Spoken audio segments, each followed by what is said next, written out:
Sanacija ribnika se je vendarle začela. Kdaj točno in katera dela so ta čas v teku? Dela so se začela v začetku januarja. Kot veste, je Mestna občina Maribor v lanskem letu izvedla javni razpis. Bilo je 5 ponudnikov in izbrano podjetje Puh d. iz Ljubljane.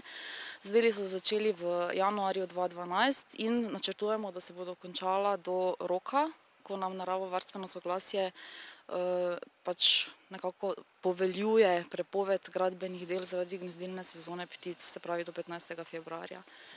Ampak jutra so vendarle hladna. Kaj bo, če nastopi še hujši mraz? Jutra so hladna, jaz vidim, da dečkom tudi ni vseeno, ko tukaj začnejo zjutraj delati.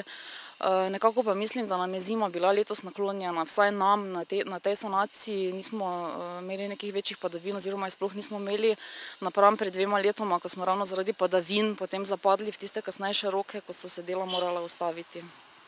Kakšna dela so ta čas v teku? Ureditev brežin, konkretno ta čas. Drugače pa gre, se vemo, za ureditve brežin, ureditve vtokov, iztokov, nasaditev, pač tistih rastlin, ki se bodo odstranile, vnos vodometa in vnos rib. Kako komentirate očitke, da ste se lotili sanacije pri repu, ne pri izvoru, saj bi morali začeti pri zgornjem ribniku? Pred parimi leti smo naredili obnovo ribnika, spodnjega ribnika pri občini. Tako da zdaj smo nadaljevali z tem naslednjim zgornjim ribnikom, pa je verjetno tudi po globini, vsaj je verjetno največji. Za naprej pa vam ne znam nič povedati, kdaj se bo vršila nadaljnja sanacija ali kakorkoli za ostale ribnike.